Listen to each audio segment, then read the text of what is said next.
Well, welcome to the Institute of Sacred Evolution. It's good to see happy faces here. We're going to talk about the power within.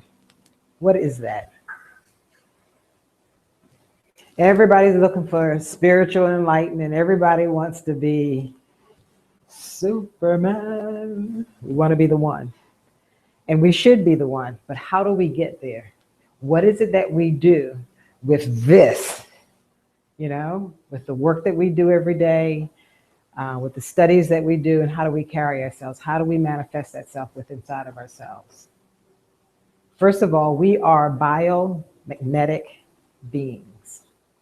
So that's what's on the inside of this meat suit, meat body, whatever you want to call it, this shell, this temple. So how do we get that to do the things that we want, to bring the things that we want into our lives? Do we believe that there was only one man who was able to attain that, and his name was Yeshua? I don't think so, because I believe that Yeshua was my elder brother.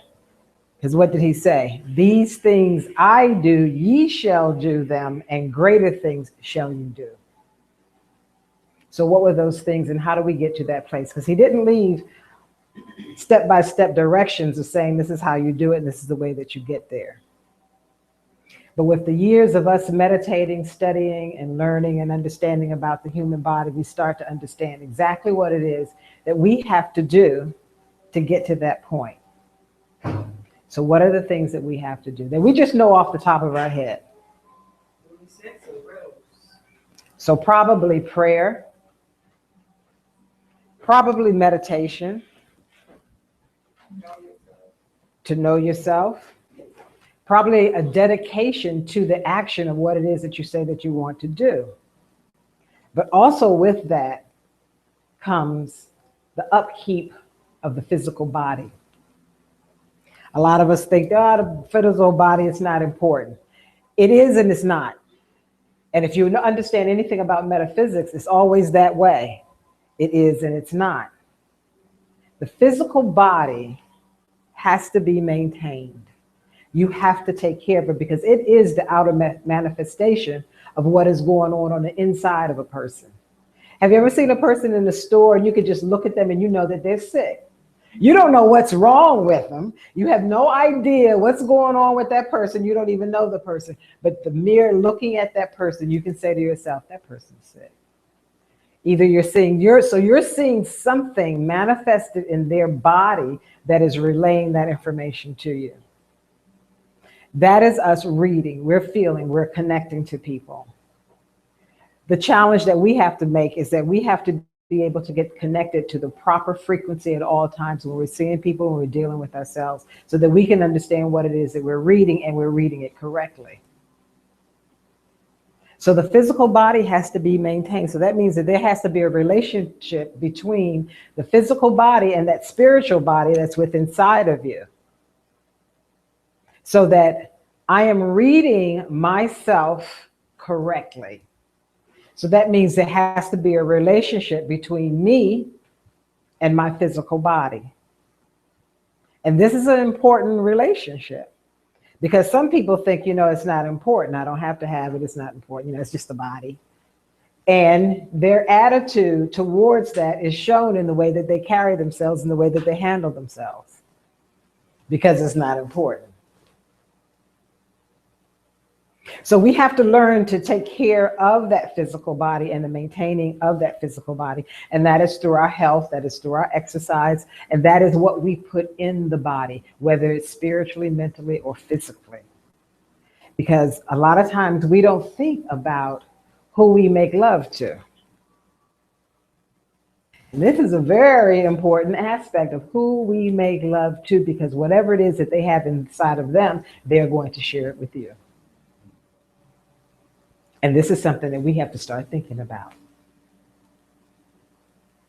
Because they can harbor little bacterias, they can harbor little negative thoughts, even to the point of sometimes when you dream, and I don't know if anybody's experienced this, sometimes if you're sleeping with somebody, you can be in their dreams.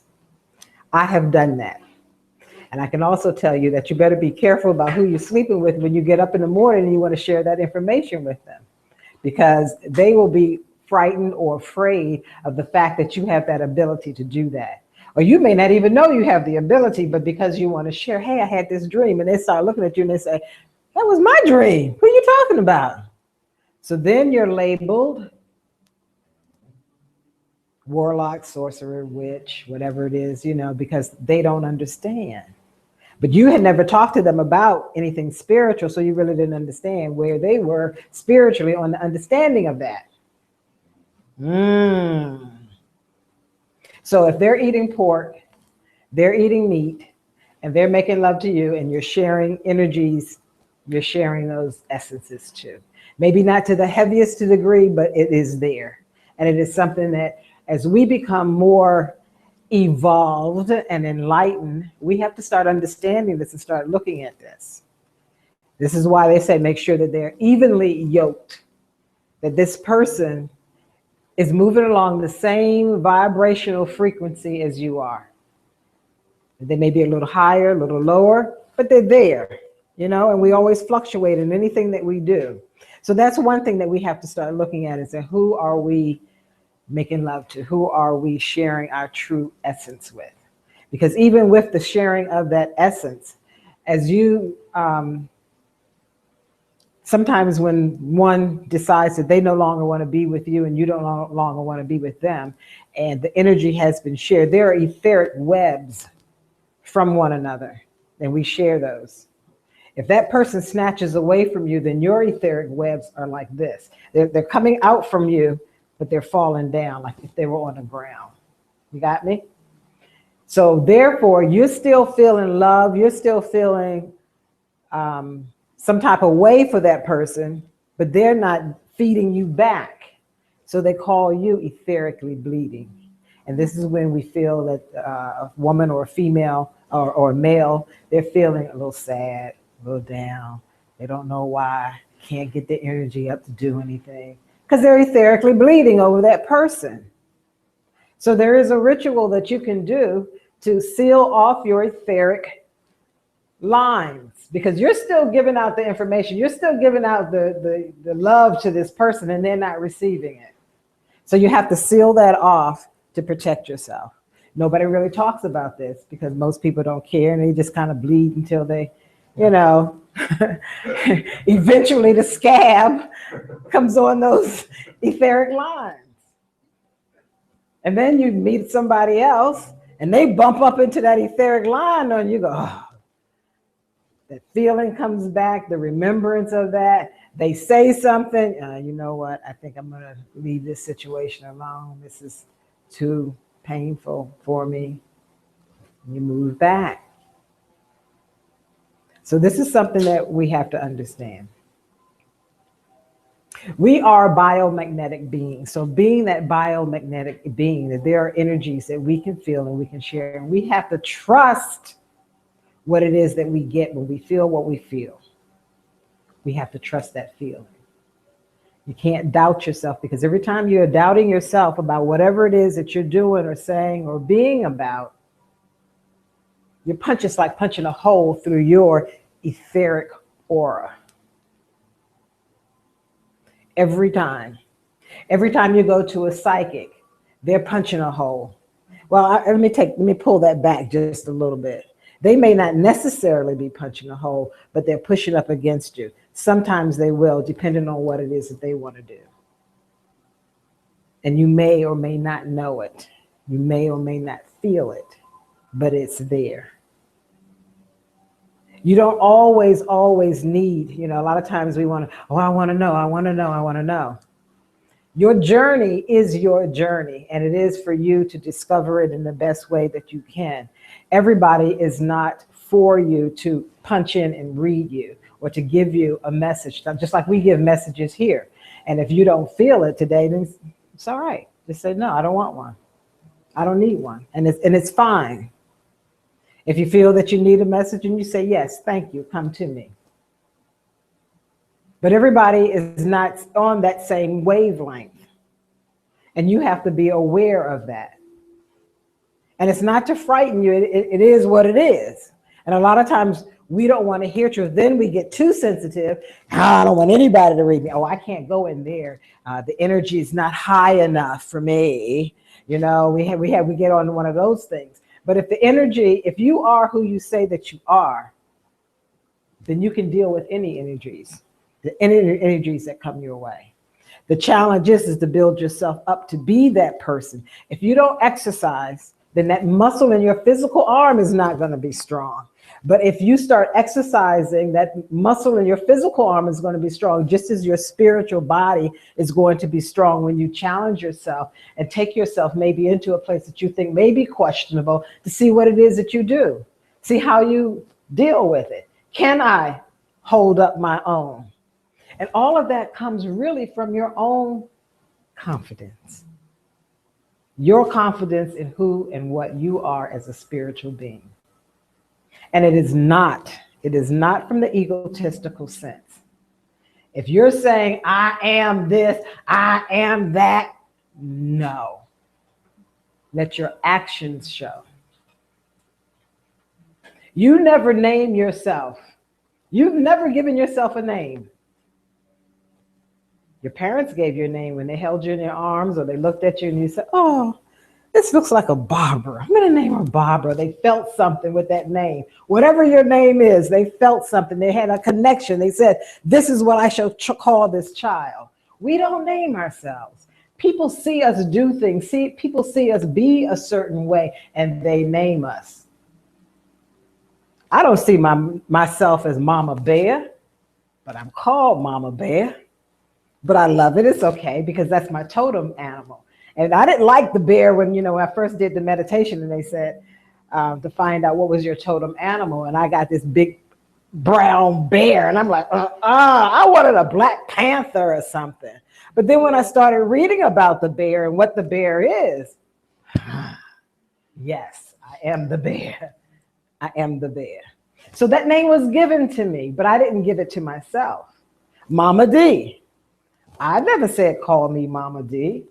But they did because they felt something from me. So what I'm saying to you is that people will call and relate to you from what they feel from you. You never say it from yourself. That's ego. And we forget, we don't realize that that's the ego peeping up. That's what that is. And that ego is very tricky. And whatever it is that you will be tricked by, it will be pulled you in also. Children, anything that you love dearly, if that is your weakness, that is what the spirit world, the cosmos, whatever will use to pull you in. So if you have children and you love your children very dearly and you do anything in the world for my child, then the spirit world will use that child to lure you in. If it's your lover, they will use your lover to lure you in. If it is your ego, they will use your ego to lure you in. So we have to be diligent on who and what we are when we say that we are spiritual beings and that we're going to walk this walk and we're going to talk this talk. Not many of us really understand it. Our churches were supposed to prepare us for this. They were supposed to prepare us spiritually of how we were supposed to walk as spiritual warriors. But what did they do? They took our energy and they threw it out there somewhere. And you're supposed to pray to somebody out there in the sky. You have to understand who and what I am. I am. And you would be saying the same thing. As I say I am for me, you would be saying I am to yourself. What are you? How do you deal with that? So let's get back to the power within us. The power within us. When we meditate, when we take that time to be quiet and nobody else is around and we're at one-ment with the cosmos is expecting you to be there on time, whatever time you say that you're going to show up. I know that as melanated people, we're supposed to be there at 11. We may leave 5:11. You're not taking in time for travel. We're not thinking about, I need to be there at 11 o'clock. So that means in DC, you can leave half an hour, you're going to get there. So I need to leave at what time? 10:30. to get there at 11 o'clock or whatever time it is. So your punctuality, even though we don't think that it's an important thing, it is an important thing because you're being true to yourself, to who and what you say that you are. Not to the person that you're going to meet, you know, because I know people, if I'm going to meet a certain person and I know they're always late, I'm going to wait 15 minutes. If it's the first time I'm being with this person and I don't know them, I'm going to give them 30. They might have got lost, they forgot the directions, you know, anything could have happened. So I'll give them 30 minutes. After that, I'm gone. My time is too important. And this is the way that you should be looking at your time. It's not being strict, it's not being mean or anything. It is what it is. If we say that we're going to rendezvous, then we should be at the appointed place at the appointed time. And it's the same thing that we do when we say to the cosmos that I'm going to be at one-ment with you or atonement with you at this appointed time. And the cosmos is there waiting for you, expecting you. Because guess what? It wants to connect to you too. It's not about just us sitting down, begging and pleading for the cosmos to do something for us, but it is a partnership. So how are you treating that partnership between you and the cosmos? If you say that you're going to be there for the cosmos at a certain time, be there, because the cosmos is looking for you. And they're looking for your vibrational energy that you are vibrating from you, because just like you see me, there is an orb of light around me. It's not just around my head, like they said, Christ had the little halo around his head. It wasn't just around his head. It was around his entire body. That, my friend, is your protection. And every time you are true to that protection that is around your physical body, it gets stronger and stronger. So therefore, anything that tries to hurt or harm you, it has to go through that energy shield that is around yourself. Sometimes you'll hear people say, I surround it with the white light of protection. I do it with my car, so much so that it's there. I mean, when I look at my car, I see it. When I get ready to walk out the door and my hand is reaching for the door to open it, I'm seeing the light come from my palm chakra to the door. So the protection is already preceding myself. So because it has become a habit with me, that energy around me is pretty strong. And people will say, when you came in the room, I felt something. The only thing they're feeling is the energy that I am creating with inside of my own being. So therefore, when you learn a particular modality, you learn how to do Reiki now. What do? You open up the crown chakra, you allow the energy to come and meet with you and manifest within your hands. So that energy is coming out of your hands. You are now the conduit for that energy. But as strong as you are and as confident as you are that this is what I'm doing, even if you get the hand gestures wrong or whatever, the energy is still coming through you. And the more confident you become in understanding and proficient of what it is that I am doing, and that energy is now passing through me, you do become it. And you will never have to say it out of your mouth. People will feel it. People will see it. It will emanate from you. You will be like a light, and they'll see it. Your face may glow. Your body may glow. People may feel energy coming from you. They may say, did you lose weight? You gain weight? What? Something's up. It is that energy that is within inside of you that you are now allowing to come through. It is the cosmos and you in partnership, and it comes now through you. You do now become that which you say that you are. And it is no joke. You can walk down the street, and I have proved it to myself, and I hope that you have your own experiences. And people say, well, you always have your stories. Well, yeah, I do. I have my stories. Because I've been on this road a long time, since I was 12 years old, when the spoons and forks were talking to me. So I've seen the energy in my own being, in my own body, make things happen. But it's never from an egotistical way. In other words, when I go to Georgetown, I know I'm going to get a parking space. I don't even think about it. It's going to happen for me. The energy is put out there, it's there. The parking space is there.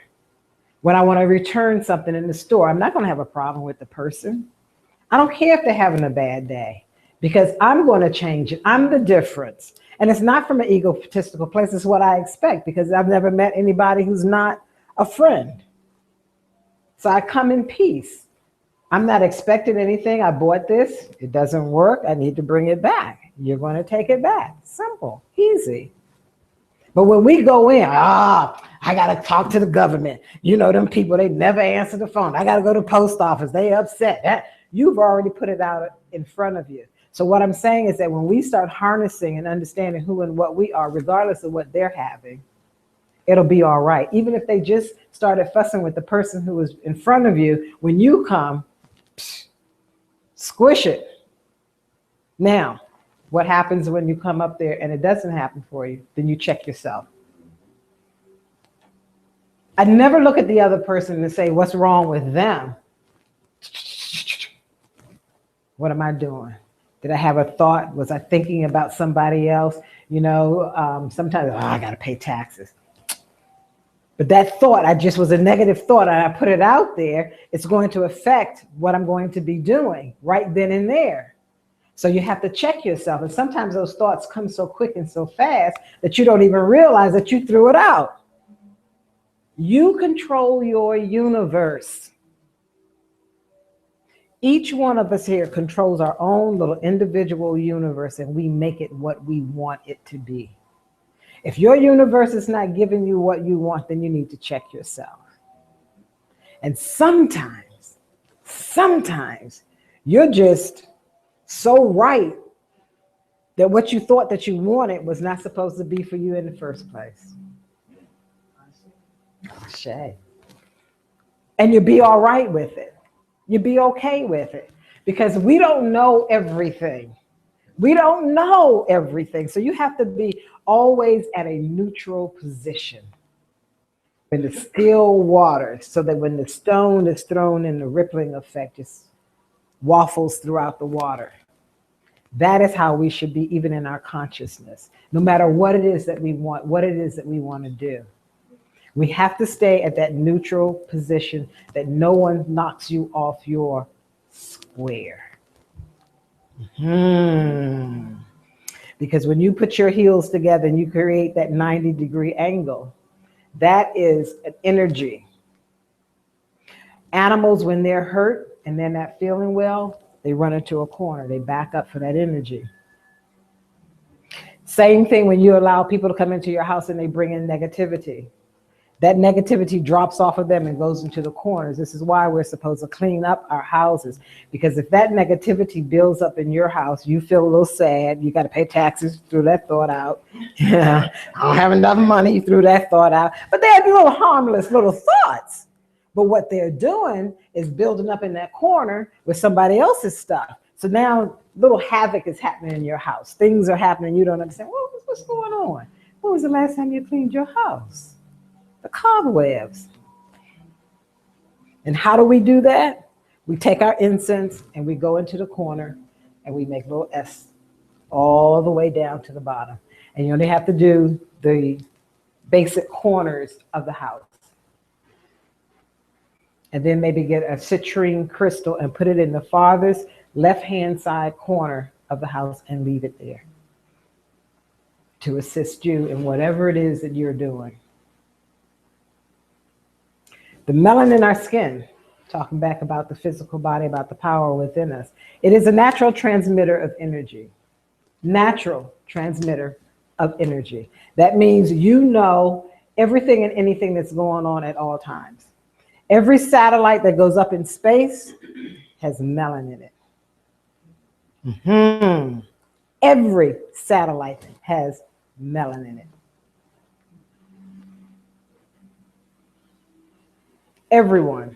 So how do I use this melanin? How do I use it? By going out into the sun without sunscreen.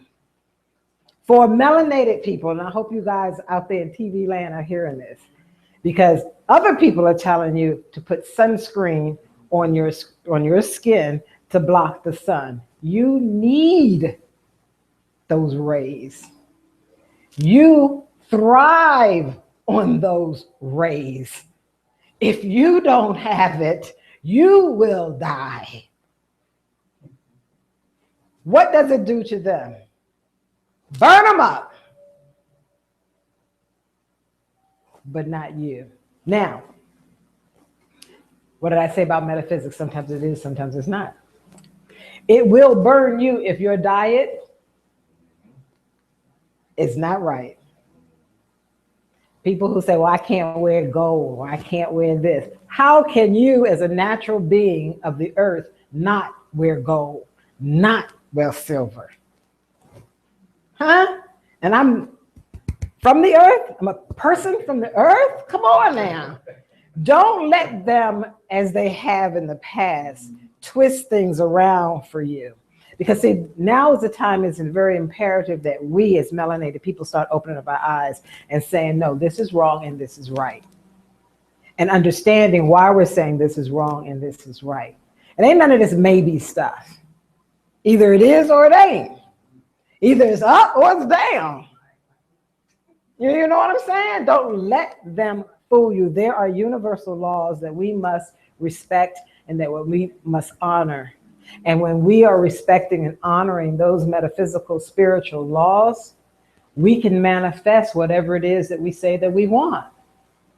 But when we go outside of those laws and we're going to change it and we're going to do something different, then we're not going to get what we say that we want. So sunscreen is a no-no for us. Beautiful shea butter, help you tan, you'll look good. And it's not blocking anything. It is a protection and it's letting in the rays that you need. You need the blue, you need the purple, you need the yellow rays, you need the red rays, you need all of that. So therefore, if you know that you need it from the light, you also need it from your food. So your food has to be the color rainbow too. So you should be eating some eggplant, some beets, some tomatoes, some squash, some zucchini, some cabbage, something that has green in it. Because this is what we need for our bodies. Give your body what it needs. We need fresh water. We need fresh air as much as we can get it with the chemtrails and all. However, I do believe that even though the chemtrails are out there, if we're doing everything else right and we're breathing correctly, that we can correct some of that stuff that they are doing. Because they are bombarding us. And we need that fresh air. And talk to the trees. Because they give us what we need. Lay yourself out on the grass.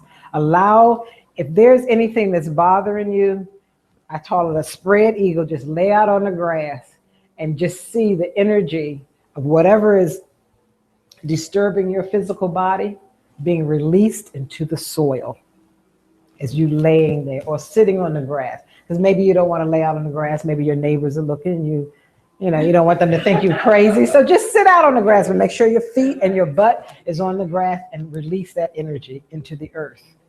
Mother Earth loves it. Absolutely waiting for you to come there and sit. Because she takes whatever you're carrying and turns it into minerals for the earth. See, we have a divine partnership, but if we know not what it is or how to utilize it, littering, never throw paper out. But if you're eating on a banana peel, you can throw the banana peel out on the earth. Because what is it's biodegradable. See, we have to start really understanding if we're going to be in this relationship, I have to understand who am I having a relationship with. And if I'm having a relationship with the earth and spirit, I have to understand that as well. No matter what it is that you want to do, even if you say that you want to channel, I don't know, Mother Mary. Mother Mary, I'll allow you to use my body to come through me for 20 minutes. Because this is your time. This is your incarnation. So you do not allow any spirit to just have its way with you. Use a spiritual hoe. Yeah. Because there's a lot of people out here who do that.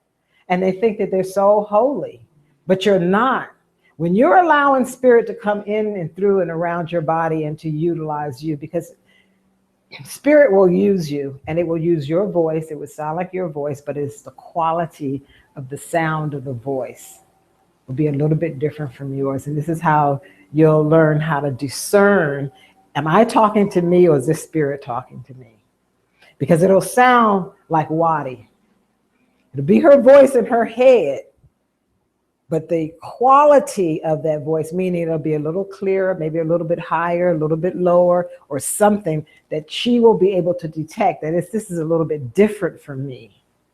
That's spirit. And if you don't understand, then test it. Test it. Follow what it has said to you. See what comes out. If it was a wrong decision, you say, okay, that quality was different. I don't know. I thought it was spirit talking to me, but it really wasn't spirit talking to me. So you test it the next time it tells you to do something. Ah, that turned out all right. What was the difference between that voice that I heard this time and the voice that I heard the last time?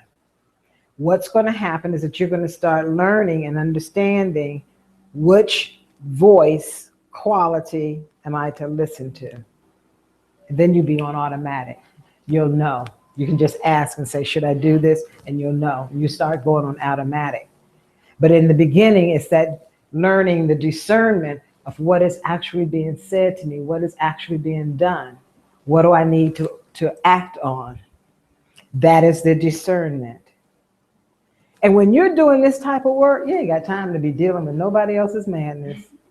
You don't have time for gossip. You don't have time for he said, she said, or you know what Mama Rose told me the other day. Girl, let me you don't have time for that. Because you're fine-tuning your instrument. This is all you have to do in life. Is to understand that power that is within inside of you. Because when you perfect that power that's within inside of you, guess what? Then I can reach out my hand and help my sister. And when she reaches out her hand and we form a bond here, then one or two are gathered in my name. We can make something happen. We don't need the bullets that they say that they need because of the fear that's within inside of them. Because their pineal gland has the possibility of calcifying more than ours. People say that our pineal gland does not calcify, but ours can calcify according to the diet that we keep. We need the water in our bodies. If you're not drinking fresh, pure water with nothing in it, no haritaki seeds, but just plain fresh water, you need that. You need the haritaki seeds too, but what I'm saying to you is that let's not us forget that we need just fresh water in our bodies as well. The other thing, when we're learning what it is that we need, all of us don't need the same thing. Some of us need different things. And I know that we have a habit of wanting to try everything that comes out and does this work for me? It may not work for you when you're 20, but when you get 35, then you may need to go back and visit that. You know what I'm saying? And we have to understand it. Well, that didn't work for me. But you have to also understand the workings of your own body and what it is that you do need. People will think that they have arthritis, and they don't have arthritis. They just have a lack of potassium. The minute you start putting more potassium in the body, oh, the knees aren't cracking, the bones aren't feeling good. So we have to understand what it is that this body needs. People say that you should not eat meat. Some bodies need meat. Not the spirit, but the body of that person, depending on what they have brought back with them in this incarnation for what they need to do. So their body may need a little bit of meat in it, because of the combination of what they are here to do. Now, a person who's supposed to be the strict vegan, no eggs, no cheese, no milk, and all that stuff, and then they're on the spiritual tip, I'm gonna tell you something. They hardly no damn earthly good. And you know why? Because everything bothers them. Everything bothers them. They can't deal with anything. We had, a couple of years ago, we brought Stephen Halpern in. And I don't know if you know, he's a musician. And he was going to stay at the minister at that time's home. And she lived in Virginia where those big electrical conduits are. Everything bothered the boy. We had to move him out of her house. Couldn't have a TV plugged up, couldn't have a phone, couldn't have the microwave. Everything was bothering his body. So we asked him, well, where do you live in California? In California, he lives in a glass house on the top of a mountain. So that, you know, because everything bothers his body. And even when he goes out and be around certain people, say you're one of the meat eaters. Oh, she stink. I can't be. We were like, it was driving us freaking crazy. Because what did he do? He had vibrated so high of a frequency that he was no good for anybody else. But his music is absolutely beautiful if you hear it. Music, absolutely beautiful. So you have to weigh your options of what is it that I'm really doing, because you can make yourself so sensitive that you can't even get near to the person to even help them if you wanted to give them a Reiki treatment. You know what I'm saying? Not unless he's just going to stand over here and just, you know, throw out the energy. Maybe that's what he wants to do, but that was not even his calling. His calling was a musician. So he was playing beautiful music, but then afterwards, you know, when people want to talk to him and converse with him, he was irritated by everybody. So you still couldn't get next to him. And he himself, you know, is very, very pale. I mean, almost, what's the word that they use? Etheric, because he's so thin and pale, you know, because he doesn't eat everything, can't do everything, too sensitive. So we have to find that delicate balance of keeping ourselves as a spiritual being, enjoying this world as a human, and then also enjoying our spiritual aspect of who we are. We have to keep that balance. And that balance should not be fluctuating like this. It should be more like this. Because we have to be that calm, still water. And then to have the confidence within inside of ourselves or whatever it is that we're feeling, that we can speak on our truth and walk our truth and understand who and what we are as divine people. Let's go back to the meditation. When we're meditating and getting back to the power within us, when we sit down to meditate, and I'm going to give a little plug for the meditation class that we're going to be doing here. It's going to be on Thursdays. I had to change it because I also work down at Centronia, so they asked me to work on Tuesday, so it's going to be on a Thursday night. It's going to be for 8 weeks. When we sit down for meditation, because we're here in the West, we don't usually sit in the lotus position. It is not a usually comfortable position for us. We don't usually do deep knee bendings when we're even going to the bathroom as our Asian brothers and sisters do. So their bodies may be a little bit more flexible. So usually we're sitting down. A lot of times people say, well, can I lay out? Well, you can lay down and put your body in a supine position, but the minute you assume the supine position, what does your body say? It's time to go to sleep. So the mind is not actively alert. And this is what you want. You want the body to be at rest, but we want the mind to be actively alert. Meaning the mind is knowing what's going on and seeing and sensing everything, but it's almost like you're being cut off from the neck down. So this is still. I'm not itching, I'm not scratching, I'm not making an adjustment. When you say, I'm going to meditate, you sit, and you sit on the sit bones, which are right there at the bottom of your butt. If you're sitting on those sit bones, you can be balanced. You'll feel it. So you sit on those sit bones. You're making sure that the spine is nice and straight. And when that spine is straight, that is the conduit for allowing the crown chakra to open, intentionally bringing down the energy from the cosmos, which comes into your body. And it starts radiating from the root chakra all the way up, and you start balancing. You should be able to take the thoughts out of your own mind. I'm not thinking about going to the laundry. I'm not that, whatever, all of the crazy thoughts. You say to yourself, peace, be still, and make yourself mind you. If you haven't reached that level yet, then you need to start practicing on making you mind you. You minding you. I'm not going to think that. People will make you sad, and what'll happen? You start crying up, tearing up. But if you say to yourself, I don't have time to cry, I don't have time to tear up, and make yourself stop crying. Think of a happy thought. That's control. That's control. A lot of times students want to go to these psychic fairs, and I always tell them you should go and enjoy them. But also go with your protection around you.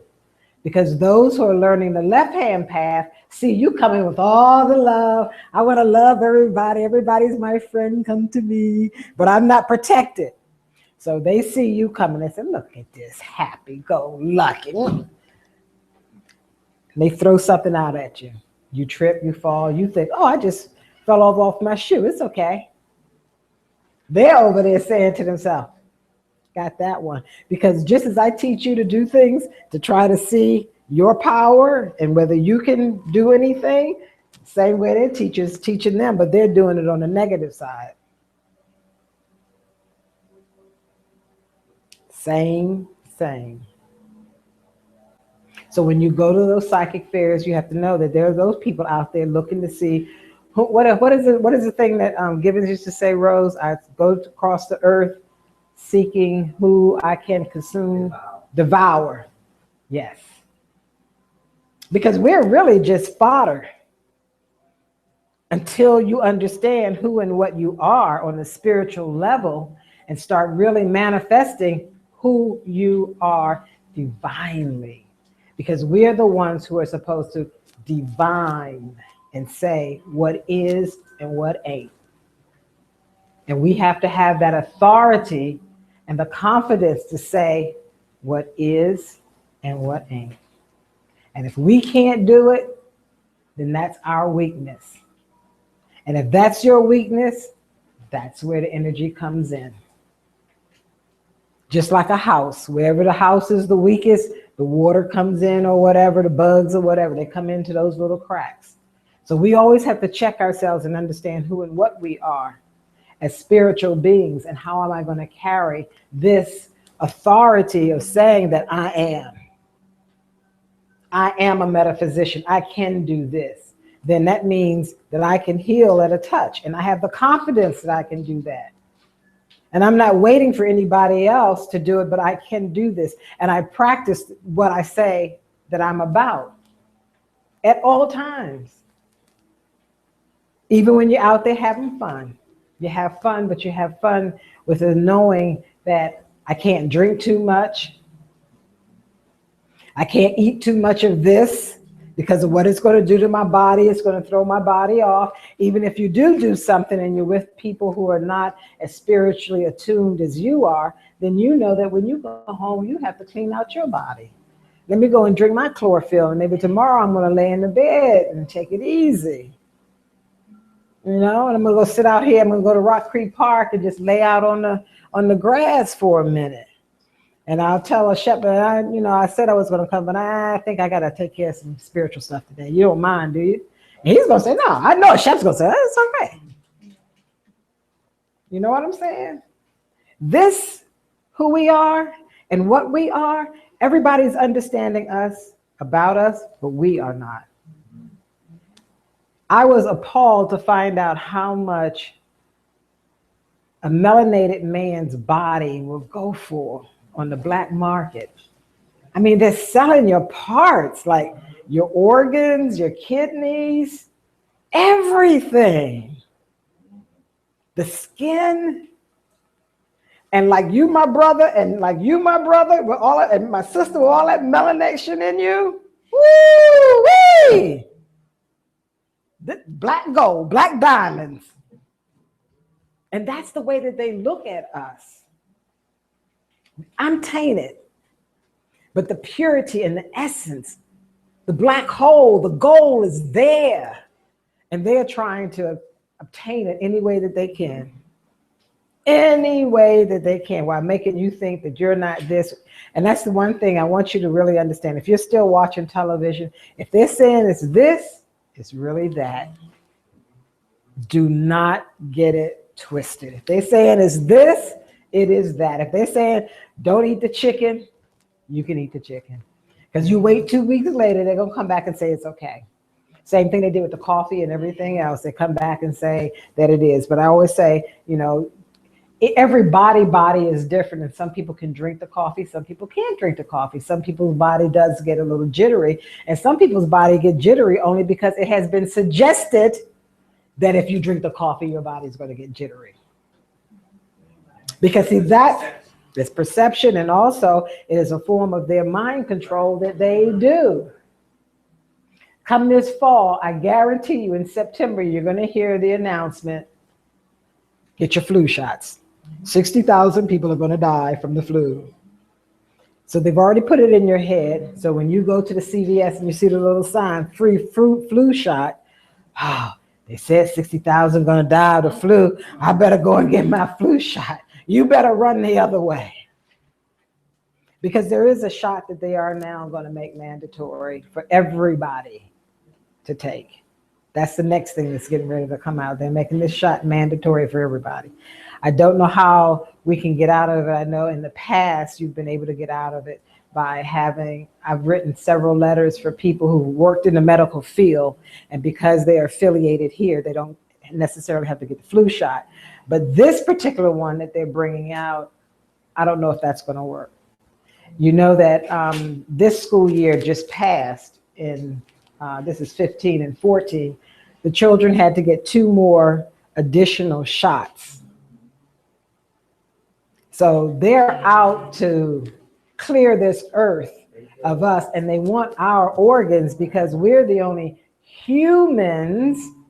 If our organs work in their body, it's fine, but we could necessarily take their organs. Now I think that we can, and over time, it'll work. We get enough blood going through it and enough positive energy going through it. But our organs in their bodies definitely will work because they're a kind of a human. And they don't want to talk about that. Most people don't talk about white people. They're just like us. They're just lighter. I used to be that way. I thought that too, until I started understanding that they are not like us. And when they hear you say that, they'll say, I'm prejudiced, I'm hating, and all of this stuff. It's not that, it's understanding what it is that you're dealing with. And what we are experiencing now as melanated people, we're experiencing our growth and understanding of who we are. Because what we've been doing is accepting anything that they say. The moon is made out of cheese. Oh yeah, I want to go to the moon and get a piece of moon cheese. But this is what we've been doing. Now that we're waking up, because everything that our ancestors have done in the past, we too can do. It is just buried in our own DNA, and we don't know how to extract it from our DNA. But as they are also having the information before us, and they're knowing certain frequencies, we too have to listen to some of the things that they're saying and take it into our own and deciphering it, because they don't know anything. It's as if what's the movie District 9, when the aliens came down and they want to use your stuff, but they can't because they don't have the proper DNA to use it. We do. But we don't always necessarily know how to activate what is already in us. And the awakening is happening. This is a part of this new millennium, is that we, the sleepy-headed Moors, as they used to call us, are waking up. We're understanding. This chick that they just found on the moon, she has not decayed. Yeah, she has locks. Yeah, she has locks. She's on the moon. She hasn't decayed because there's no air, and they don't know how to bring her back. Body is still intact. Sister girl, when you see the picture, you're going to say, oh, yeah. Oh, yeah, that's sister girl. And they just don't know what to do. And she's in a spacesuit and a helmet and everything, and it's a female. It's a female. So as we start waking up and understanding who we are, we have to be ready, because my personal feeling is a lot of us will perish. And the reason why a lot of us will perish is the same reason, like if you're asleep and somebody comes into the room and turn on the light, what do? Oh, what are you doing? We don't want to see. We want to turn away. We don't want to hear the knowledge. So we protect ourselves from. I don't believe. How come I'm 80 years old and I never knew this? I don't know this. Well, it was hidden from us all the time. But now that information is coming out. But you, my friends, are the key. And you have to understand the power that is within you. Because what have they done to everything that we've ever touched? They've tainted your water. That hurts you. They have GMO foods. That hurts you. But they can eat this stuff and they can drink that water. So people say, well, they're hurting themselves too. No, they're not. Because they're a kind of a human. They can drink that water and they can survive off of that food. But you humans cannot. We can't wear polyester, Dacron, rayon. It suffers your skin. And I guarantee you this, if you take a test and just wear cotton for 1 week and then go back and put on that rayon outfit, dress, Dacron, you're going to feel the difference in your skin. You're not going to be able to deal with it. Now, I'm not saying to just, totally get rid of the rayon and stuff in your wardrobe, but be more mindful of the fabrics that you even put on your body. Because that also blocks energy when you are wanting to pull in information. So you have to be aware and cognizant of these things. Because when you see them, we laugh at them. Well, you know, the wrinkled clothes, why didn't they iron their pants? But it's cotton. See what I'm saying? Because they know more information about you than you know about yourself. The information has been purposely kept away from you. We made fun of one another and say, oh, you black. And we would laugh at that. We should have been down on our freaking knees worshiping that blackness. We need to understand what it is that we're actually dealing with here. What are we working with? You are the power. You are the gem. You're the jewel of the Nile. That is you. They need bullets. They need guns. They need viruses. We don't. And we have to get it in our head that we don't. Because I know that we're under the mind control of what they have been giving us and saying that you need money, you need the job, you need all of these things. And all of those things that you need are keeping us connected to them and dependent on them. But when we start creating as the Creator created. The Creator, I'm looking in this room and every one of you are human, but you look very different. I don't see no similarities. Same thing we do when we create. But what do you see in their community? When you go into one of their housing community, all of the houses look the same. Only thing different is the house number. They may change up a little bit, maybe put a balcony on this one, none on that one, but all of the houses look the same. If you ever talk to your European friends, what do they say? Oh, I'm just an average Joe. They always want to be a C. I want to be an A. I want to be the best human that I can be because that is my gift to the Creator. That's the only gift that I can give the Creator. What does the Creator need? Nothing but my perfection of who I am in the spirit.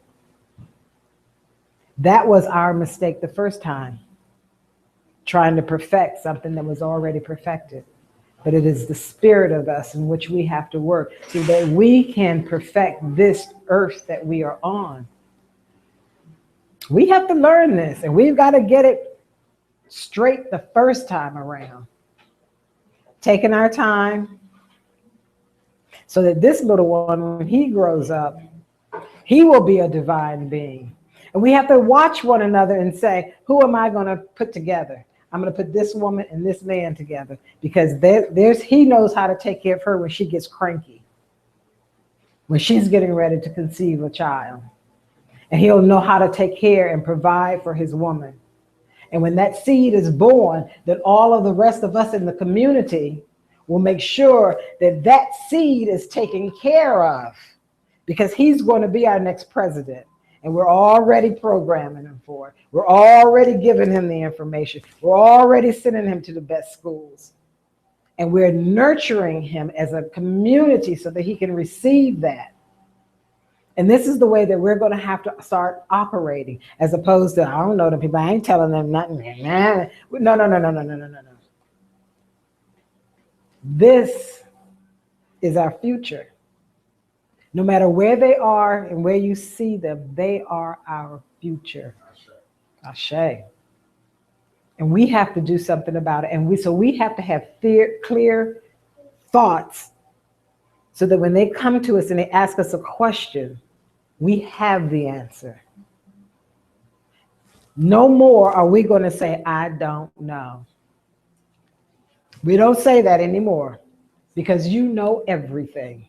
You may not consciously have it relatively available, but if you shut your mouth and get quiet, the answer will come. I guarantee you. I stopped saying, I don't know. Even when I give it, I'll find out. And just hush for a minute and let the Creator talk to you. The burning bush is still burning. It never stopped. We just have to accept it and look and listen. The Creator is waiting for us to wake up, because the Creator said, I made you in my image.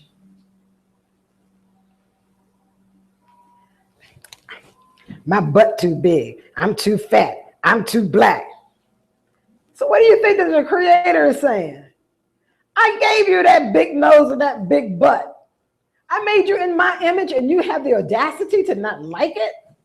I ain't answering no prayers. I am not answering no prayers of yours. The first thing in the morning when you wake up, you should be saying thank you. Thank you. Just simple, easy little prayer. Just thank you. I'm here to do thy will, because thy will is my will. Simple, simple little thing. And to honor our mothers and our fathers, so that our days may be long upon the earth. Meaning, even if your mama is a knucklehead, or your daddy is a knucklehead, or he raped you, or she beat you, like a Hebrew slave, honor the fact that that is your mother and your father, because without them, you would have not had the vehicle to get here. Doesn't mean that you have to stay around them and take all of their stuff, but honor the fact that that is my mom. That's my dad. You do the best that you can for them, because you have to realize that they didn't know. There was stuff that they didn't know. And if they didn't know, then you are surely not going to know. But now that you are of age and you're starting to know, you can assist them, because you can break the chain. Because once you start understanding the chain or the cycle that's in your particular family, and you break it for them, something miraculously happens to that family or that mom or dad who you were hating. They'll come to you and say, you know what? I feel different. Something's happening. And there'll be a change within them some way, somehow. There will be a change.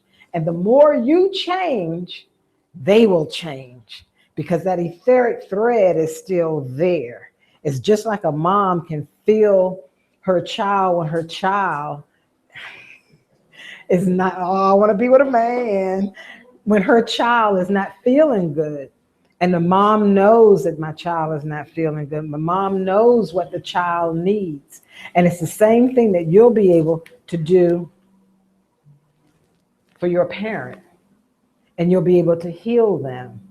And each one teach one, each one heal one. This is what we do. So as you heal yourself and you heal your parents and what they're understanding, the healing starts. Do not hate. Hate is useless. Love unconditionally. You may not like what they do, but love them because they're human like you. We have to understand who we are and the power that we do have, and then utilize that power. And the more you start utilizing the power that's within inside of you, making yourself strong, doing the thing that you know that it is that you are to do, you become stronger. And as you become stronger, the universe steps up and gives you a little bit more. It says, here, take this, do this. And you do that and you start following directions. Then it is given to you because you're able to carry the mantle of being that divine being. There is so much work for us to do. There's so much. We just have to open up ourselves and allow the universe to work in, through, and around you so that the power within can be manifested upon this earth. Ashe. Okay. Thank you. Okay, any questions, any concerns? Yes, ma'am. Somebody, like we need that. I know that because I've been using vitamin D and stuff like that. Mm-hmm. I've been using coconut oil. You said you use Yeah. shea butter? Well, shea butter, coconut oil. You just need a moisturizer for the skin, is what I'm saying. Yeah. Coconut oil is excellent. I love coconut oil. Yeah. Anybody else? Earlier you mentioned etheric. Etheric. ETHERIC. Mm-hmm. Etheric webs. That's how we're connected. Yes, ma'am. You know, that just reminded me of something else because Audra and I had a conversation about sometimes you can attach your energy to an object or to something particular, and you would want to sever that tie. Like if you give something away, Yeah. or if you, I don't know, you just maybe buy something, even the like you said, the fruit sometimes. Mm-hmm, Say, mm-hmm. wants to come home with me. You know, that's real with those types of things too. Yes. And sometimes has to be severed or repaired. What you need to do is anytime you're going to give away clothing or anything, clean it. Clean it. Accepting other Or accepting it. Yeah. When somebody gives any job made this for me, but I cleaned it before I put it on my person. For me, it's just such a habit that sometimes I even forget to even mention it to my students when we're teaching things, because some things for me are just habit. So I will put it in salt and take his vibration off of it, because after all, he was working it, he was using it. He might have been saying, them thoughts go through people's heads every once in a while. So, and this was his relaxation, maybe, you know what I'm saying? So clean it off. Just put it in some salt, let it sit for a little bit and put it on. And anything that you want to give away, do the same thing for somebody else, because they may not know what you know. So to assist them in the process. Yes, sir, in the back. Yes, this is from Colorful. Okay. To understand your inner power, what would you suggest we do this week to begin? To understand your inner power, what to do this week to begin. I would say just to be quiet. Just to be quiet. I wouldn't even try to meditate or anything, but just sit in quietness for a minute. And what's going to happen is that she's going to be directed on what she specifically needs to do. Mm-hmm. But just sit and be quiet. Mm-hmm. Thank you for that today. And my comment is, it's interesting. We had a Q&A last week after the Black, and a young girl from Boston. She's from here. She goes to school in Boston, and she asked my Caucasian actor, what could America do? So Black Americans would stop being harassed. And they really couldn't answer. Well, one of them, he attempted. I And I looked at her and I said, I need your phone number because what you're asking, I saw her kind of smile back at Shelby. Shelby was like, okay, she can go in. What I did say to her is I said, because we don't know who we are. And when we begin to, when our eyes begin to get open, then that question will be answered for you. Mm-hmm. And I just kind of, Shelby was like, and I did get her number, you know, because that was a great question. With what's happening, they really are trying to provoke us because you know that they want a certain amount of people off of the earth. They don't care whether they're white or black, but preferably us for whatever crazy reason. But my feeling is, how can you kill the roots and expect the tree to still live? Yeah, you know what I'm saying? So it is for us to understand them, just like they have studied us for years. And when the Chinese come over, they say, look, this is the recipe for chicken wings, French fries, because this is what them niggas like.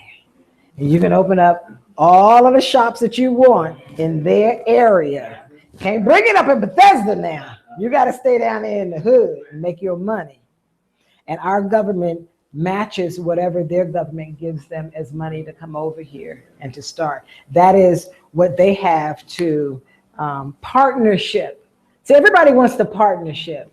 So the Koreans, when they come over, they can sell their hair or beauty products in the black community. And because 5 of them have come over, now they've partnershiped with the United States. And they built a bond on your backs because of the products that you're going to buy. You see what I'm saying? That's the partnership.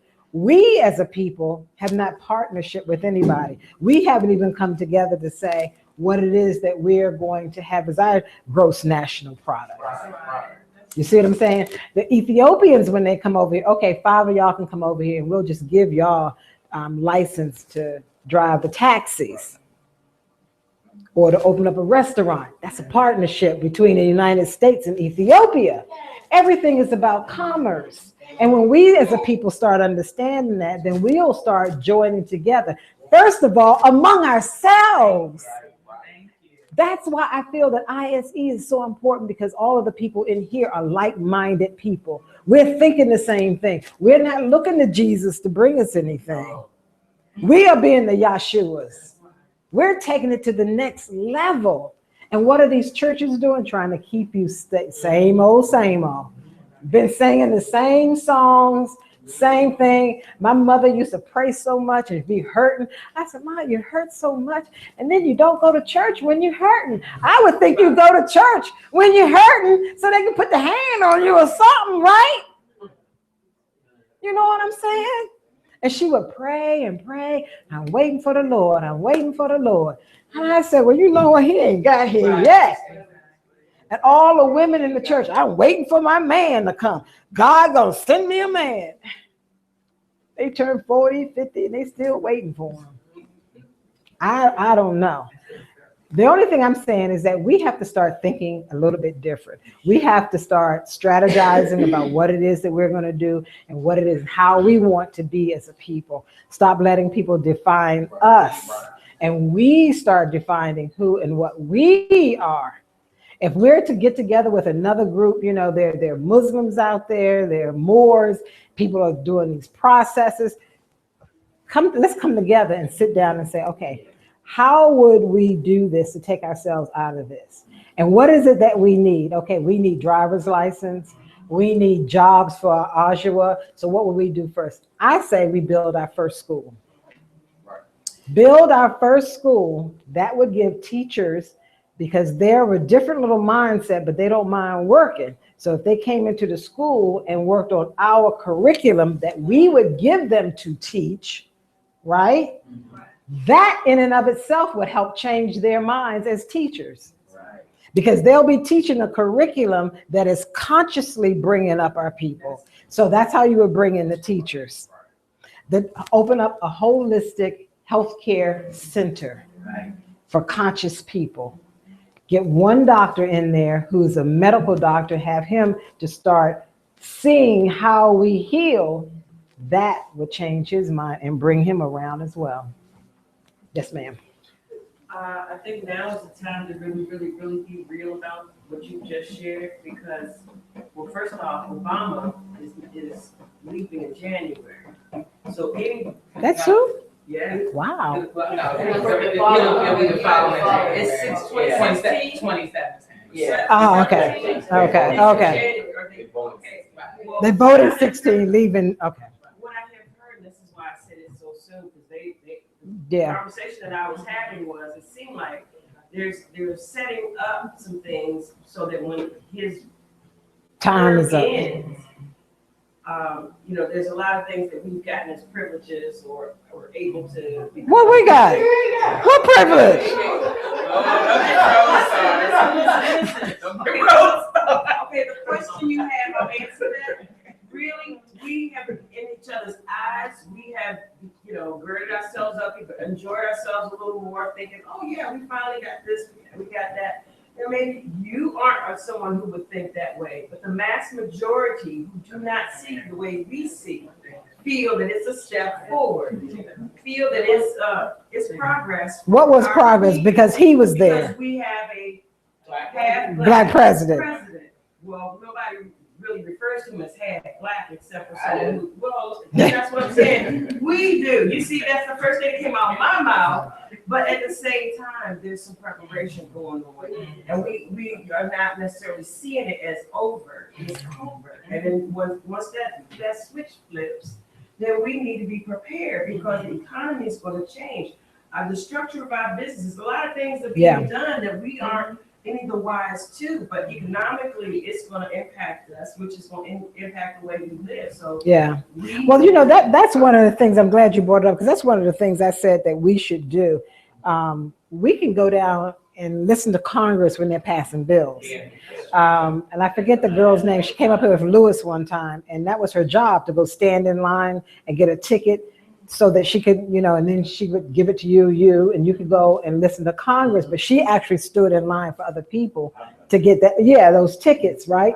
So I'm saying that we should be having some of our people lobbying and down there, because if we did, a lot of times when Congress is passing certain bills, if you write a white paper and that paper is referring to, because when I was working with the American Association of Aeronautics and Astronautics, I used to take the papers over on Capitol Hill. So I would bring the white paper and I would lay it down, and then I would sit in the audience. And if they said, well, we're talking about, like, that's why I knew about the melon in the satellites, because that was getting ready to be a problem when the satellites started falling out of the sky. Who could they sue? Because then where it fell, you know what I'm saying? So they were all, see, that's how white people think. We got X amount of satellites in the sky. They're going to fall out of rotation in 20 years. So who would be responsible in that 20 years when that satellite fall out, and who can we sue? They already, you know what I'm saying? That's how they think. But anyway, I'm getting back to the point that if we wrote a paper on spirituality that had something to do with food, then when they wanted that paper to see, well, who is an authority on it, you go out and they pick up the paper and take it in. This is how things get written into the congressional records. But if we don't know this, then we don't do this. You understand what I'm saying? So we have to start understanding how this broken down system that's breaking down works, so that we can start operating in it until it changes, because it will change. It will change. Exactly. We had the conversation last night about, well, what would we do if they would just leave? It's not, but what would they do? Well, the thing is, because a lot of them are going to Mars. They have already, colonies on Mars and that type of thing. So if they left, and our water system, so who would be working that water system? But that's what I'm saying. That's what I was just telling them. We built them, and they always have one of us close to them anyway. Now, if that one that's close to them, right? If that one that's close to them is still thinking like a European, then what are we going to be doing? We're going to get the cool squad on him. See, and we'll have to break him down. We'll have to break that brother down to extract the information from him, so that we can do what we need to do. You see what I'm saying? And we can't have anybody being a weak sister or a weak brother. I don't think we should do that. Some folks, yes, sir. Oh, He liked the heart. Mhm. He just went the This heart. is an affirmation for me. Okay. And all the work that I do, and the point that, you know, I would like to make, and it definitely is predicated on knowing that all the work that we do, all of our efforts, energy, money, finances, needs to be geared towards ensuring a better tomorrow for our young folks. Right. Because, you know, as I see it and wake up every day, you know, based on where we're at right now, based on the reality of where we're at as people, our sustainability is predicated on their future. It's just bottom line. Yep. You know, that to think that, yeah, I want to have a good home and riches and all those things, it means nothing. Our future is right there, Right. you know. And so all that work, everything that we do needs to be geared to that. But the other point, in terms of, you know, Congress and our folks, I mean, we have the Congressional Black Caucus, and you would assume that the work that they do, you know what I'm saying, would benefit us. Right. But one of the things I fell into lately, That's just the fictitious. yeah, no, I'm saying that. I'm just saying when we start talking Right. about, You would know, assume that you they. would assume that they would be there, but that isn't. And so my point and where I've been at, particularly as an educator, you know, working with our young folks, is knowing we certainly have to be focused on the African mind. And to me, what that really means, and what I say, and I honestly say, that my matriculation through a public school system and any of that has failed me greatly. Yep. I know that. I can say, regardless to my 2 degrees I have, I was failed greatly. But what I looked at and started recognizing how we actually, our resiliency and our ability to navigate this real treacherous system is really predicated on our African mind. Yes. That creativity that we have, the ability to bounce back from so many things, is that African mind. And so that's what I gravitate to. That's why I know I'm here today, to have be fulfilled with the sustenance that I've received. So I truly appreciate you. Ashe. To be amongst you all. Thank you. Thank you. Shay. Yes, ma'am. I just want to say one thing now because he said that. That was so beautifully articulated. Right. And I feel the same way. It just when it gets to, it's just like this. The movement will have you loving all the black people, loving all your black brothers and sisters, and hating all the white people. But really, it shouldn't be either way. Because like you said, I fully believe that when they leave, they're going to leave, but they're not going to leave fully. They're going to have people that look just like me. Yes. On here. Well, we already have that. We already have it. So they want to make sure those people In place. are in place as pawns.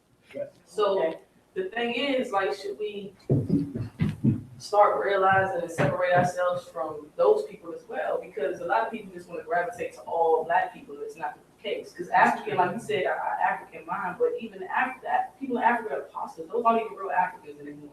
They're not true Muslims. They're not true Africans. Right. Not all of them are, Right. like that. But most of them are imposters. So if you say African mind, we have to say, I mean, ancient African mind, not just the African. And that's what I'm saying, especially what the sister spoke about, our empowering ourselves. That esoteric, that ancient, you know, theology or way that we live is where we need to be. Right. That's what Yeah. You know, that's us. You know what I'm saying? That which built the pyramids, that all of that is what we have to bring forth today. It's important to operate knowing what these things are that are attacking us, but we have the ability to address them. Again, as the sister was saying, where we go within. You know what I'm saying? And then to those people that you say that, you know, are equally like them but look like us, I personally believe too that at some way those folks we push out. You know, they'll find their own way. But you know what's going to happen with that is the discernment. Right. When we understand how to discern, we will be able to look at somebody and say, you know what? This brother can't be in that position. We'll put him in something else because we know that he doesn't have the mindset. And that's where our spirituality comes in. If you ever look at movies, I'm going to get you and you. If you look at movies, they always go to the old black woman. And the mammy or whatever, what she say, what she feeling, how you even my sister can put her eye on you and she'll say, you blue. Now, her blue may not mean what our blue means collectively, but she'll tell you, she'll read you through the colors. And I've been trying to get her to come up here, but she, for whatever reason, don't want to do it. But that's how she sees it. And she's always dead on. She was like, when I was ill, she looked at me and she said, yeah, you real sick, but you're going to heal. You're going to be all right. I was fine then. I was, okay. Took a weight off of me of worrying about myself. You know what I mean? I just had to worry about getting myself well, that I was going to be able to do it. You see what I'm saying? And I believe that those type of people who have those discerning eyes will step up. As we start eating better and clearing ourselves out, then our natural propensity will rise and we will see who we are and where we're supposed to be and what it is that we're supposed to be doing. Yes, ma'am. Recently, I had a conversation and came to an awareness. I was in corporate America for a long time, and corporate America it's a competitive environment. It's a mindset that teaches you to be very against each other, not as a team, not team building, but individualism kind of, that you can be rewarded for that.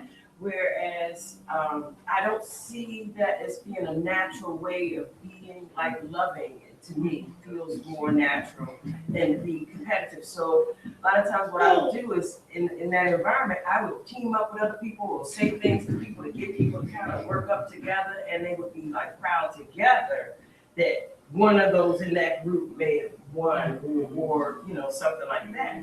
But I also found that it's the same sort of thing between male and female. There's a competition versus us being, helping each other, the merge thing, Well, that's been a concept of them splitting us apart. Right. Hopefully now we are looking and seeing that, and now we're moving back towards being, like the kings and queens. When you go to Africa, they walk side by side. They don't walk in front, they don't walk in back.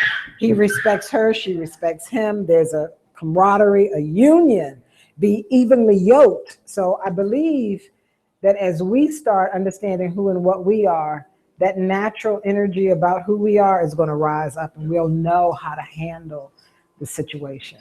It'll just naturally come up. And we have to trust that. Yes. We just have to trust it, that's going to happen for us.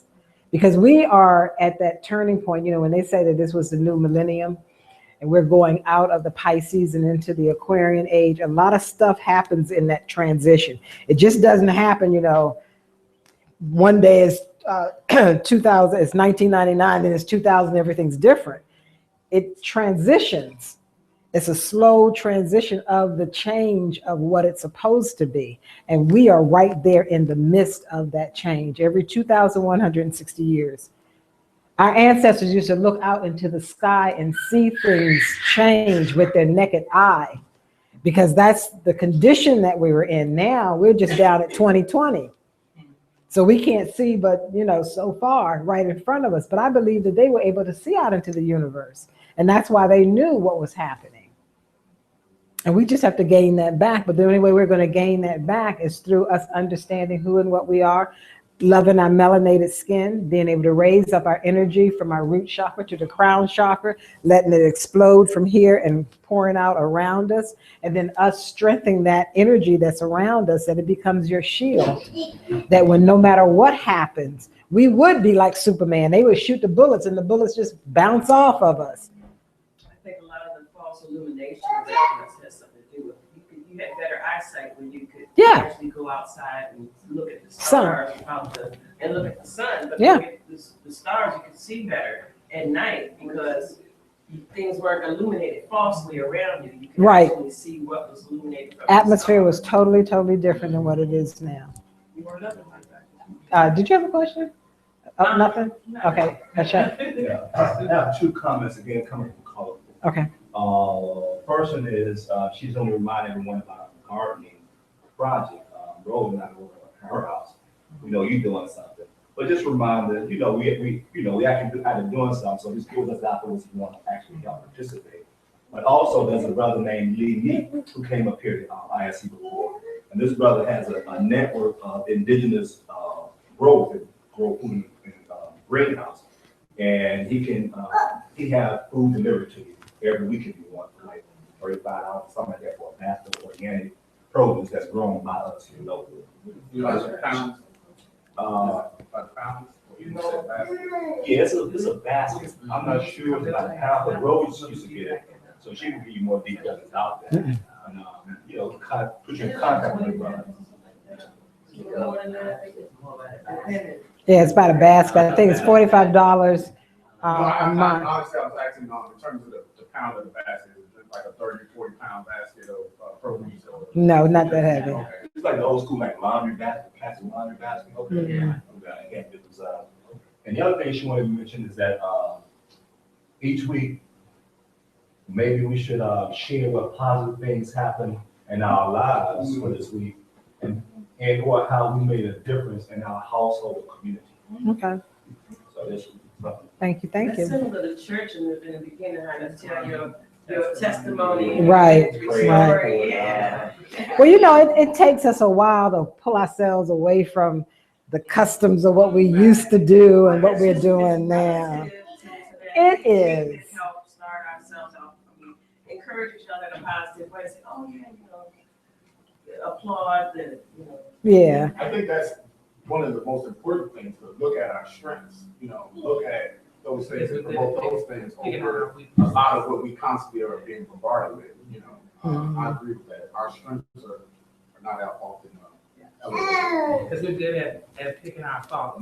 The Mhm. comment I wanted to say is, so I had an expectation of an audience, and I did not have that audience. And one of the staff people from, you know the story, so one of the staff people, this is us realizing that sometimes when people are not in our mindset, and I'm being the divine person, I should just, I'm setting up. I should just kind of smile, but I allowed the lower planes to take over.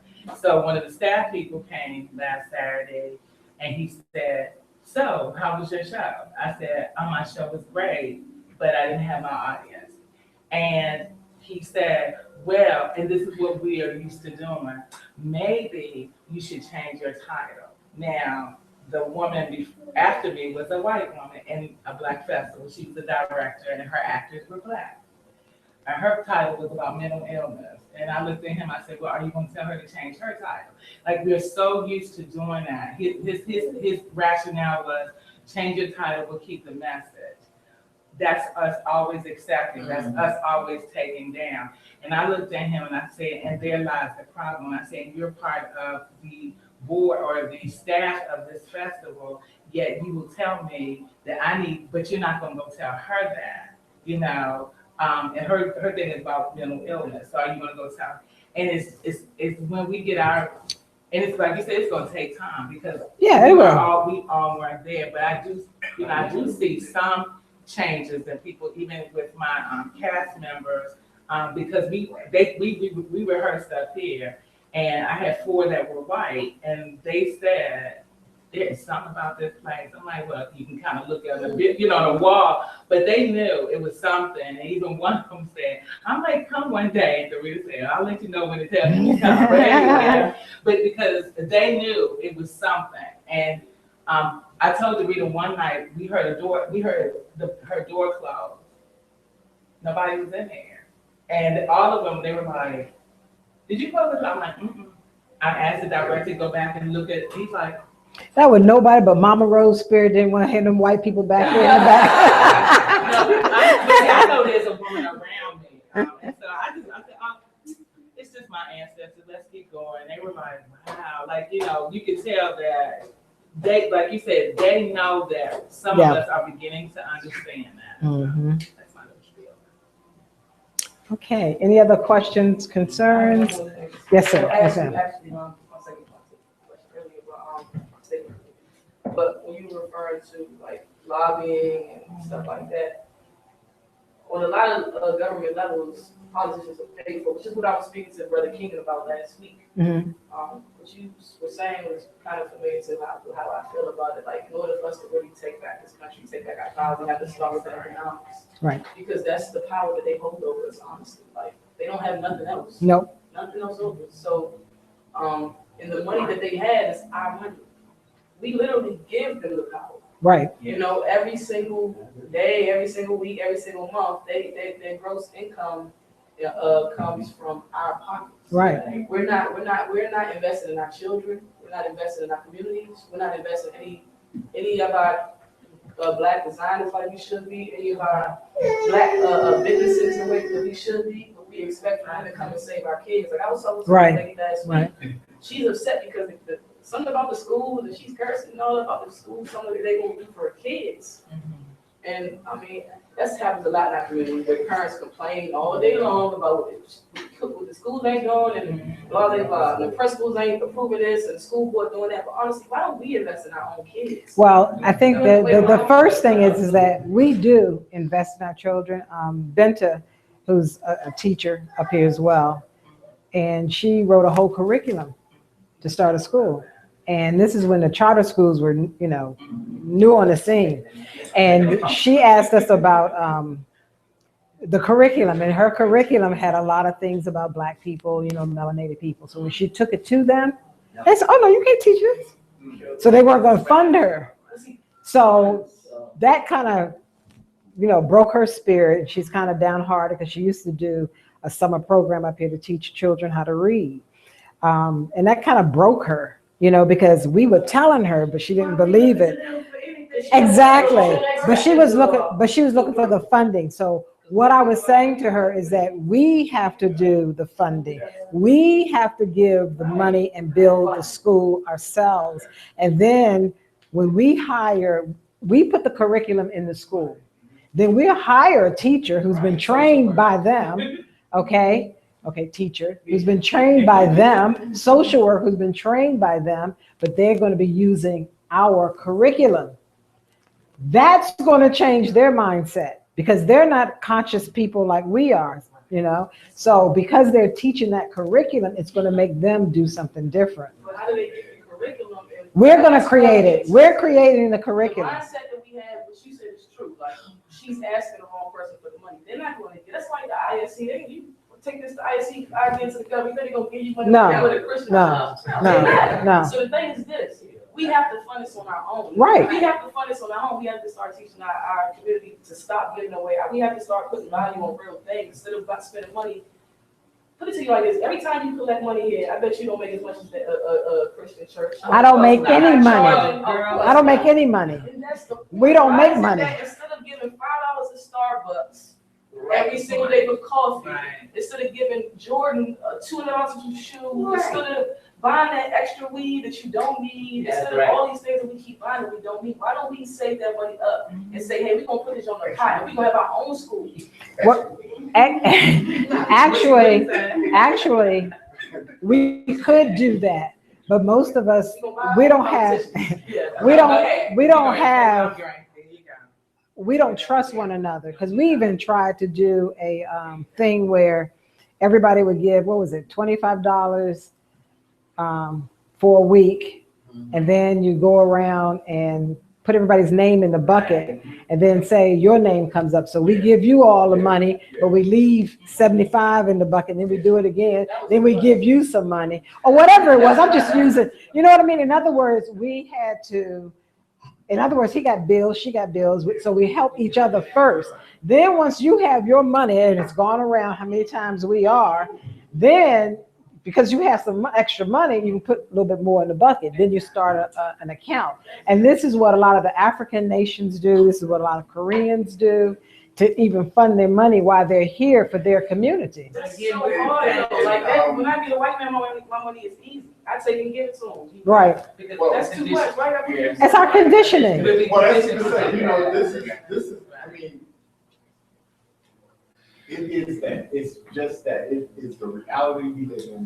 But when we can get more of you in that mind to engage on a regular basis. That's okay. Condition. We wake up every day and we breathe in this whole time that we're little kids. Mm-hmm. You know, we're groomed this way, and our parents, you know, equally end up this way. So in the household, our mindset is to continually give our money out. Yeah. It is. It has to start now in Mm-hmm. a more intentional way. Like we've done it, you know, for centuries. You know, we cannot, you know, forget the Honorable Marcus Garvey. We cannot forget those who, you know, made attempt. We cannot forget, you know, Black Wall Street. I mean, we set the example. We can do it.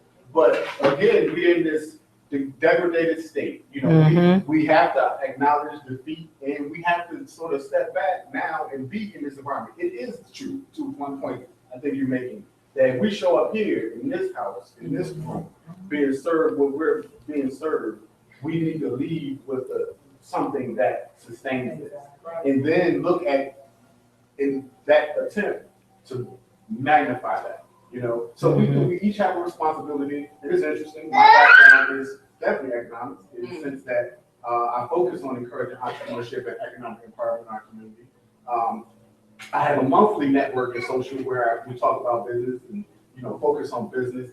But even with that, people don't necessarily come out for this free information. Right. You know? I want to ensure that each month I too am touching the business. So when I leave here, guess what I'm gonna do? I'm gonna ensure that on Facebook, I make sure people understand this is where you need to come. We gotta start standing our own, affirming our own, and letting people know if you go to a Black business, that this is where I've been, and it'll pick up, you know, in your own network. Starbucks, IG, they got you Starbucks all day. IG, Jordan, Kanye, all day, and they go to the Ross store down the street, and they don't. But that's how many Black businesses do you? Value. Yeah. Like you know how many people, and I convince you for that. Thank you for that, brother. There's a lot of people that things set in place so people learn things for free, right? There's a lot of people out there who are doing things, but once it boils down, we haven't taught our children the value of that class. We haven't taught our children the value of not giving that money to Jordan. Right. They understand the value of Mama D of ISC. If we could just, how do we teach? How do we teach our kids the value of things? Because like you said, if they teach you that, then it's really this. Right. So when they taught our kids that the gold and the Jordans and all these things that have no value at all, just Yaki weave and all this stuff that no value, that we have to literally take a whole paycheck we work all week for and go get a weave. How do we teach them now? That I believe how we're going to teach our children, and I've been asking this is my second little thing that I've been asking us to do, is that we take it to them. Right. We go out into the community, and in their community they have what do you call those entertainment houses? You know, I mean, community rooms, or their rec rooms, and we go to their rec room, and we talk about them. We tell them who they are. I could do just what I did today with the children and explain who they are. And maybe you guys show them how to meditate, and you know, tell them, okay, sit like this, you know, straighten up their bodies while they're doing it, while we're going through it, and start teaching them, because they don't know anything about themselves.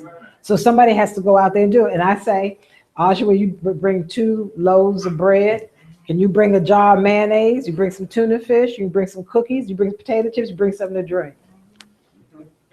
We fix up the tuna fish, take it down there, cut them up some sandwiches, feed them, because everybody likes some food. They want some, or we can get some chicken, or, you know, meet them where they are and do this. And I've been asking, I say, when y'all are ready to do it, you'll come to me and we'll put a plan together, and we'll target a community and go out there and we do it. I've been saying this for the last 11 years. We're saying the same thing about meditation. For us to do something like that, we have to be, we're the hands and feet. We have to do it. All of you are tired when you finish your jobs, you know, from 9 to 5 or whatever it is that you do. You are tired, but it's going to take them tired, lazy bones to push. Hey, we got to do this. I don't feel good. Shep, give us some heart touch therapy, please, while we over here getting it together, because she had a hard day at work, and we're getting the food together, and he massaging her. Shep, you still got some more energy? Tiffany needs some. Hit her for a little bit while we're fixing the food. That's how we're going to roll. Those white guys who are bicycles that in our neighborhoods all the time. The Mormons. White shirts, black pants, the Mormons. No fear going to The what happened? The Mormons were accused that they didn't have any white people in their congregation. Yeah. So back in, I think it's like early 70s, they purposely went out into the black communities to get black people to be a part of their community. And they've been doing it ever since. They call it proselytizing. The Seventh-day Adventists do it. You know, when you see all of the Seventh-day Adventists together and they go out into the night and knock on your door. Jehovah Witnesses, yeah. See, that's what I see. But see, people would think of us as, oh, I think we have to go out into the community, you know, showing our faces, bringing them food and talking to them one-on-one about themselves. They'll go for it. And what I like, so the way I evolve in my own way is, I put out the advice, you know, I always tell people, you know, because I have to operate, like you said, the corporate world, I've been there. I stay connected, and I say to folks around me that if ever I fall too deep or to this side and you hear me saying things, that just please pull me back. You know, please pull me back, hold me accountable. But yeah, it's that balancing act, you know. Yeah. And it's just what we have to do as a people. I mean, we have this facility here. We could be utilizing it much, much more greater than what we are. But I'm only one person, and people think, well, this is yours. It's not mine, it's y'all's. You know what I mean? But people aren't utilizing. Ajwa did come up and use it for her rehearsal. You know what I'm saying? And that was good. That gave it exposure. Shep is doing heart therapy. That'll give it exposure. So if there's anything that you have in mind, especially during the summer, come on up, utilize it. I have young folks here. And I'm probably please. I just wanted to add to what y'all were saying because it is so true. Because I have 3 children. That's my youngest. And when I sit and meditate and I do certain things, my children looking at me today and they thinking I'm crazy. Like they are so brainwashed that they think that something is wrong with their mother. And it's sad. Yeah. But you know, I had a couple last night we were talking to, and they were saying the same thing. This guy, his daughter, he said he sent her to school. She has her degree. He said, but she lost. He said, I know she lost. He said, she is just thinking that he's like got 2 heads. He said, so the only thing he can do is to save his youngest, which is, I think, 12. He said, but they know nothing about themselves, nothing. So you're not by yourself. One thing that should make you feel better too is trust. He will be there. Yes. You know, I don't know how long you've been conscious, but also take consideration. Maybe you weren't conscious when you had your first children. I wasn't. And I did a lot too then. So it's like now that they see me, they like something is wrong with my Because you mother. changed. Right. Yeah. You changed. You changed. That's it's fine. You know, you should feel great about that because now that you changed, they're going to change one day because you've already smart. They'll catch it. You've already done it. So I've heard people say that, I've only been here a year, and I've heard people say that, so we need to do this, we need to do that. Let me show you reality. That white director that was in the Black Festival, the Black actress, she had 3 sold-out shows. Wanna know why? Because her people, and that's granted, most of them were white, although she had Black actors. So you turned it off. Of Black people there. You turned it Because off. they didn't care that it done didn't like them last week. They didn't care. They came in there with their red hair. Right. That's the point. I've heard people. I've come up here and I've heard people say that we need to do this. We need to do that. We have to get to the mindset that we're really going to do it, even when it's not comfortable. Yes. Right. When it's not comfortable. That's easy good. to say that. Yes. It's easy. We really shouldn't think we're comfortable, never comfortable. I mean, she runs the school. You know, how many times did she have to beg us to pay? But like you said, you know, they're gonna go out there and get the Gucci and whatever. But we really, when it becomes uncomfortable, because she had to tell me, I was down last week. I'm like, I'm seeing these people roll in because her show was 2 hours after mine. I'm like, that, you know, and I ain't gonna lie to you, we have become Facebook friends, and I have asked her, what is it that you did? Yes, it's a white woman, because I'm like, there is something I'm not doing correctly. And when I do go to my Black brothers and sisters and hey, can you help me promote this? What should I do? You know, they don't, you know, it's a good game. The same thing I hear up here. But then when you start calling, oh, well, you know, I got to do this. So we got to get to the point where when it's uncomfortable, when it's taking up too much of your time. If you're talking about changing the mindset of people, and you may have to be by yourself. That's Because you walk That'll come along once you teach them the sometimes. value. Exactly. I'm just You saying. know what I mean? Like, you gotta teach them the value. Right. Because it's a good impulse, and we get rah, until it's time to do it. But if, That's like, my they gonna point. see a movie, they'll spend $20 for a movie, but they won't come to your play. Right. And you gotta ask ourselves this, why? You know what I'm saying? We have to ask why on this one, all right? Oh, I know why. So Because why? of the content of what the play was. Not even that, is you probably have better, you know, you probably have better content than the movies that we looking at. I'm on sure. major I know screens. I did. But the fact is that they don't see value in that because they've been taught that the value is on the mainstream. It's Right, on the mainstream. right. It's on the, in Jordans. It's not in Exactly. my The brother's neighborhood Jordans. They rather theaters go and buy stuff. some blood diamonds, right? Then they go buy this thing, and that's the problem. No. You can't get down on yourself. Getting down on yourself is just. Oh, I was for a minute, You know what I mean? but I looked at the reality, and You know what I mean? The reality is we just have to start from the basics right now, because everybody's different. If somebody's mind is brainwashed, how can you get anything else out of that? When everything starts with the mind exactly. and consciousness. Mhm. Yeah, I understand. I'm just Okay, saying. yeah, we gonna start right there. I just would like to make a suggestion, because this energy is really nice. But we can't do it all in one day. No, Right. Exactly. So maybe we could set a date in the future, or we want to just say after regular service ends, let's just stay back and really get it in. Mhm. You know, have some food, eat, and just say, okay, now it's time to let's find out what we are already doing. Because, you know, we are doing some things that aside from what was mentioned already. Right. We have other ways we're working with. And so let's get what we're doing overall, what each of us bring to the table, how we can add what we're doing, and how we can build upon that. Mhm. So we can, you know, 2 weeks or 3 weeks, or, you know, find a Sunday after service, we all can say, let's come back and meet, you know, and just keep it Yeah, moving. keep it going. Okay, well, with that said, I'm going to make some announcements. We have a meditation class that's starting on Thursday, July 2nd, and it will run through the 20th of August. And like I said before, that's going to be going through each one of the chakras. We're going to have the color and the movement for that chakra. Okay. The 101 class will start on Wednesday, September 9th, and that's a 3-year commitment. We have noonday meditations Tuesday through Thursday up here at the ISE. Shep and Brother Hassan are going to be doing a crystal wrapping workshop starting Friday, July 17th. Saturday, July 18th is a new moon yoga at the Empowerment Center. We do have some candles in the back, and those candles that are in the back, as well as aunts, are for sale. The Emerald Ball will be Saturday, September 19th, 2015. Keep that date in your on your calendar. Heart Touch Therapy is available after service, as well as jewelry by a chef. Okay, so those are the. And Mother Love. Oh, you got some jewelry too? Okay.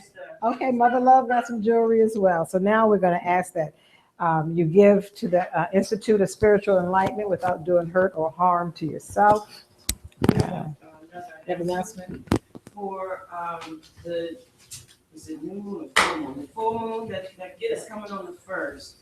We have an overnight at Assateague Island event. It is $12 per person. It's this coming Tuesday night. And we stay overnight Tuesday, and then we leave on Wednesday afternoon. So how, the people who can't spend the night, how is it gonna work out? Well, you just have to leave before the day. You gotta leave by 10 o'clock. The gate closes at 10 o'clock. Okay. So you have to leave by then if you're not staying overnight, or, you know, if you're staying in the area or whatever. What's the And actual? then what time will we? That's the time. I don't know. We all kind of meeting. Yeah, where are you meeting? Tuere probably can give us a better idea of that. I don't have a specific yet. You doing the sunrise meditation as well, Right. So what's up? So just be down there, I guess. Well, you can go to his website and the flyers is on there. I sent it out, the flyers attached with the information. So check your email. Okay, so I'm gonna ask if some of the students want to give some messages, you can come up. I know they're going to the second year. Yeah. I know it was the second year. I'm good. I'm amazing. And I'm gonna let them show their talent.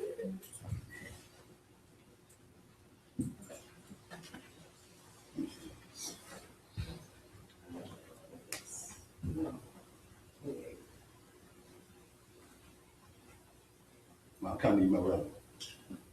I'll come to you, my speaker, please. Yes. Right. I just want to say, your spirit here is very welcome. It's like you're coming home.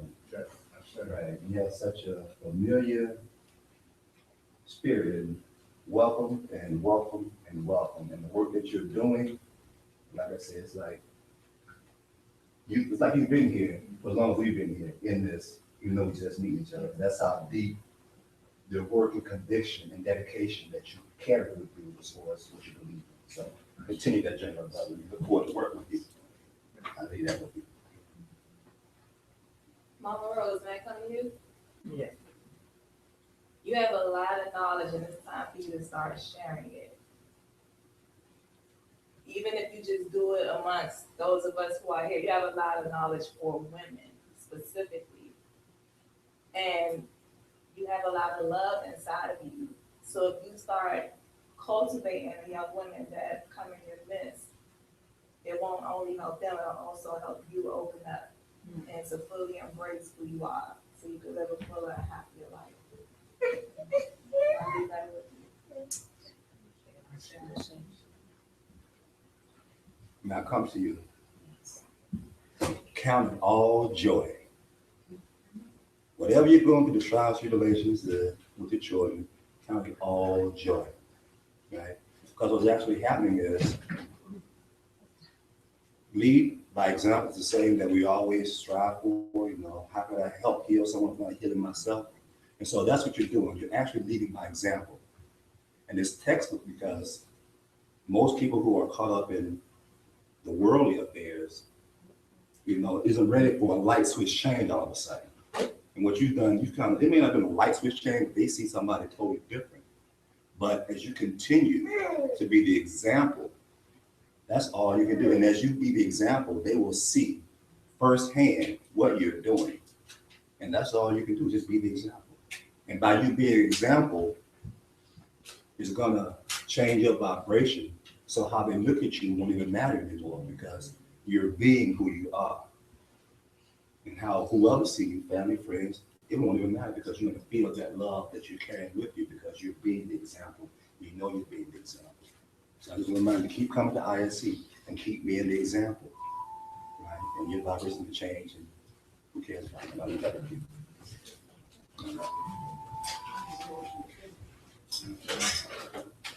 May I come to you, sister? You have a very light and positive creative spirit. Do you do anything that's artistic? Do you make jewelry? Do you paint? Do you write? I used to write, but I don't really write anymore. But I love music, I love instruments, I love jewelry. I just don't really do it. I don't make jewelry. I'm gonna learn how to make jewelry because of my brother. He's a great teacher. Tap into that creativity that you have. That's going to be a big money maker for you. And not only that, you'll start cultivating your gifts and you'll be able to pass that on to others. I'll leave that with you. May I come to you? Of course, you know the Ditto. Because she helped bring the clarity to what I was saying. It was like something you right on point, but there's almost like a haze, or there's something that you just holding back. It's almost you're cruising. Yeah. But just a little bit more out that I would say comfort zone to embrace the deals that you already got. Done deal, sister. Done deal. Yeah. So embrace more of your creativity, more of that stuff you got in you. Yeah, the whole world will open up for you even more than what you're already experiencing. I'll leave that with you. Yes. Audra, may I come to you? It's a great day.